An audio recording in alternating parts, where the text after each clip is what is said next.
Les élèves, j'espère que vous allez bien. Voilà, donc nous avons encore les élèves de seconde S. Toujours continuer avec vous la séquence ou bien les séquences que nous avions commencé sur intervalle et calcul approché, n'est-ce pas?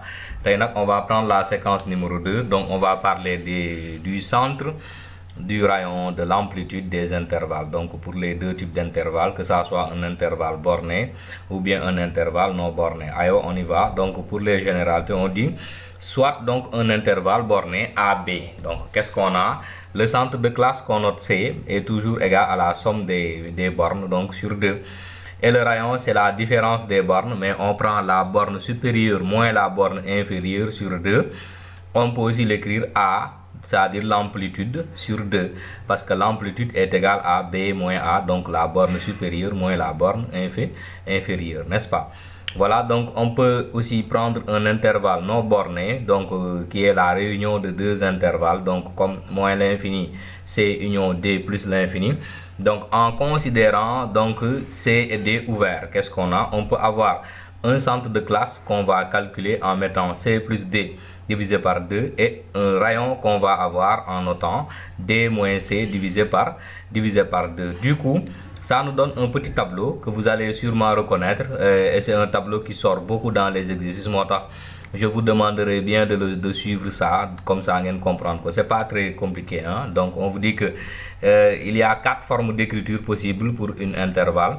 Donc on peut l'écrire sous la forme de valeur absolue en faisant donc si c'est un intervalle fermé comme ici et ici c'est un intervalle non borné, donc ici c'est un intervalle borné. Si c'est un intervalle borné, pour l'écrire sous forme de valeur absolue, on prend toujours donc x moins le centre de classe. Donc on prend le centre de classe, après on fait inférieur égal au rayon.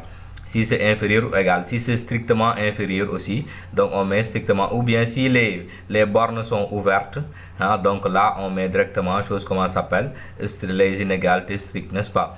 Et en termes de distance, donc c'est D, c'est la distance entre x donc et le centre de classe inférieur ou égal au rayon. C'est bon. Maintenant sur l'intervalle on l'écrit comme ça. Pour l'inégalité, c'est pas compliqué, donc on place le x à l'intérieur, donc c'est x compris entre la différence entre le centre de classe et le rayon et la somme entre le centre de classe et le rayon.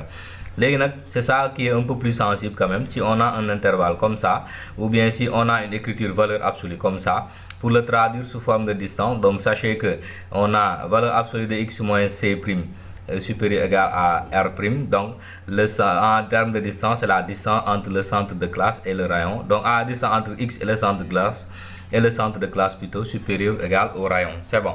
Voilà, donc là en termes d'intervalle, voici comme ça qu'on l'écrit. En termes d'inégalité, c'est comme ça, donc x inférieur ou égal à C' moins R' ou x supérieur égal à C' plus R', n'est-ce pas? Vous le reconnaissez avec la résolution des inéquations valeur absolue. Donc vous reconnaissez ça quand on a une inégalité positive ou nulle ou bien positive seulement. C'est bon. Bien, on va essayer un petit exo pour voir. Voilà, donc ça c'est qu'on appelle médecin après la mort. Alors donc, on va essayer de remplir ce tableau. C'est un exercice, donc on essaie de remplir le tableau. Hein, donc on va faire ça pour le premier, les calculs. Pour les deux autres, on va juste commenter. Donc si on prend le premier, donc on a x moins 5 inférieur égal à 3. Donc on reconnaît l'écriture de tout à l'heure.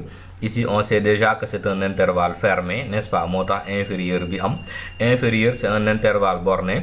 Supérieur comme ni c'est un intervalle non borné, n'est-ce pas? Donc on a x moins c inférieur égal à r. Gis nga kon am nga c, am nga r. Donc en termes de distance, on va écrire tout simplement la distance va correspondre à quoi? D, la distance entre x et donc c qui est le centre de classe qui est 5, n'est-ce pas? Inférieur égal à 3. Donc c'est très facile. Pour l'intervalle, donc vous allez voir, on avait dit que c'est intervalle fermé c moins r et c plus r. Donc x compris entre c moins r et c plus r. On connaît c égale 5. On connaît R égale 3, C moins R c'est 5 moins 3, 2, C plus R c'est 5 plus 3, 8, très facile, donc on va dire l'intervalle c'est ça, donc c'est 5 moins 3 et 5 plus 3, donc et on a 2 et 8. Et maintenant pour l'encadrement c'est hyper facile, donc on met le x à l'intérieur, ça nous fait x compris entre 2 et 8, n'est-ce pas? Donc vous allez voir que c'est comme ça qu'on fait. Après on va essayer de commenter ensemble. Voici en tout cas le tableau ce que vous devez avoir. Donc ici, l'information de départ c'était D, la distance entre x et moins 4 donc est supérieure strictement à 2. Donc on voit ici que C c'est moins 1, moins 4, donc il faut faire attention.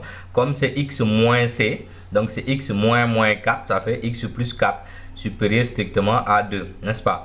Voilà, donc et on avait dit pour l'intervalle c'est de moins l'infini jusqu'à C' moins R'. C' c'est moins 4, R' c'est 2. Moins 4 moins 2 ça fait moins 6, n'est-ce pas? Et donc entre C' plus R' jusqu'à plus l'infini, donc C' c'est moins 4, R' c'est 2, moins 4 plus 2 égale moins 2. Donc vous voyez comme ça qu'on fait l'intervalle. Après automatiquement on met les inégalités, inférieures à moins 6, supérieur à moins 2. Bon, pour celui-là c'est la même chose que pour ici, donc comme vous le voyez c'est la même chose qui revient. Maintenant ici on avait la borne C moins R, donc C c'est 3, R c'est 2, 1, C moins R c'est 2, donc C plus R c'est 4, donc x compris entre 2 et 4, n'est-ce pas? Ici donc l'information de départ c'était ça. Donc c'était x compris entre moins 2 et 2, donc nous avons cet intervalle. Cet intervalle là on voit que le centre de classe c'est moins 2 plus 2 égale 0. Donc 0 divisé par 2, donc ça fait toujours 0, donc le voilà. Et le rayon donc c'est borne inférieure, borne supérieure moins borne inférieure sur 2, donc c'est 2 moins 2, donc ça fait 2 plus 2, 4 divisé par 2 égale 2, donc on a le rayon. Et là donc on voit bien que c'est valeur absolue de x moins 0 et c'est valeur absolue de x. Voilà les élèves, j'espère que la vidéo vous a aidé. Donc si vous avez aimé, partagez, commentez, likez. On se donne rendez-vous à bientôt pour une nouvelle vidéo scientifique.